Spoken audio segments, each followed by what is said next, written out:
तो आज के इस शानदार कार्यक्रम के लिए आप लोगों को बहुत बहुत बधाई और ढेर सारी शुभकामनाएं। हैप्पी दिवाली, दिवाली की ढेर सारी शुभकामनाएं। और निश्चित तौर पर मैं ये कहना चाहूँगा आज के इस कार्यक्रम को देखते हुए कि आज का जो कार्यक्रम था अद्भुत, अकल्पनीय, अविश्वसनीय, सारे बच्चों का इतना शानदार परफॉर्मेंस, इतना शानदार कार्यक्रम रहा, इसके लिए बहुत बहुत धन्यवाद शानदार झांकी के लिए।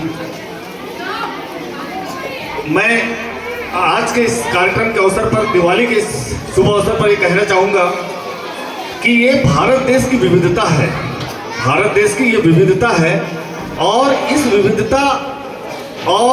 विविधता की वजह से आज हमारे देश में एक एकता की भावना है और इतने सारे धर्म रहकर शांति प्रिय ढंग से रहना और सारे धर्म के लोग अपने अपने धर्मों को बड़ी खुशियों से मनाना, ये विदेशियों के लिए बहुत दुख का विषय हो जाता है। लेकिन ये हमारी पहचान है, भारत देश के लोगों की पहचान है। हम अलग अलग मजहब के लोग, अलग अलग भाषा के लोग, अलग अलग रहन सहन के लोग, अलग अलग विचारों के लिए लोग, उसके बावजूद भी हम हर खुशियों को साथ मिलकर मनाते हैं। आज इस बात का यहाँ पर एक उदाहरण प्रस्तुत हुआ।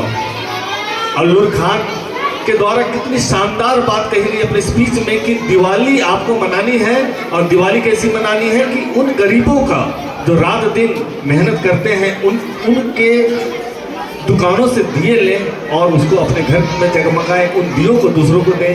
अपनी इस दिवाली के अवसर पर अपनी खुशियों को गरीबों के बीच में बांटें। बहुत बहुत धन्यवाद अल्लूर खान, आपने एक शानदार मैसेज आज के इस कार्यक्रम में दिया और आज के शानदार कार्यक्रम के लिए बहुत बहुत बधाई।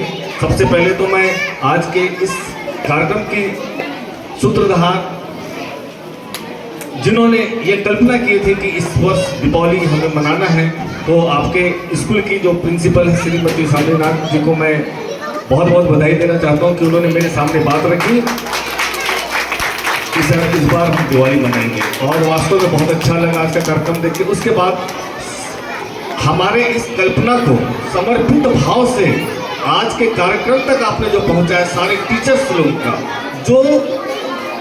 जिन्होंने अपनी अपनी महत्वपूर्ण भूमिका अदा की, उनको भी बहुत बहुत धन्यवाद। ये आज का यह कार्यक्रम निश्चित तौर पर मैं कहूँगा कि एक उदाहरण प्रस्तुत होगा लोगों के लिए कि वास्तव में बच्चों का सर्वांगीण विकास कैसे होगा। ये आज इस कार्यक्रम से लोगों तक ये बात जाएगी कि वास्तव में the school of pencil flowers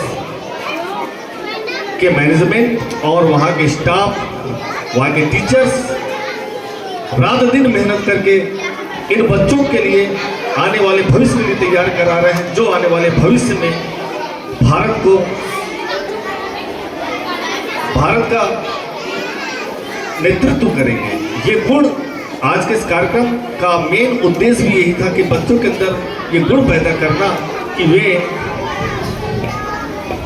आने वाले समय में भगवान राम से सीखें, लक्ष्मण जी से सीखें, सीता जी से सीखें, राम से सीखें कि वास्तव में एक पुत्र कैसा होता है जो अपने पिता के कहने पर वनवास चला जाता है। एक भाई लक्ष्मण की तरह होना चाहिए जो अपने बड़े भाई के साथ में बिना किसी के दबाव में वो चले गए। माँ सीता जैसे होनी चाहिए कि जिन्होंने अपने पति से या परिवार से किसी प्रकार की भी बात नहीं की, किसी प्रकार का उनके साथ में प्रॉब्लम क्रिएट नहीं, कोई समस्या खड़ी नहीं करे और चुपचाप वनवास में चले गए। और तीनों माताएं जैसी होनी चाहिए कि एक माता ने बात कह दी वनवास भेजने के लिए, लेकिन उनकी जो दो माता थी उन्होंने उसको चुपचाप देख लिया। वास्तव में रामायण हमें बहुत कुछ सिखाती है। मर्यादा पुरुषोत्तम ऐसे ही पुरुषोत्तम नहीं बने हैं। और बात सही भी है कि अगर रामचंद्र जी अगर राजा बन जाते तो आज राजा राम के नाम से जाने जाते और 14 वर्ष की वनवास होने की वजह से वो जब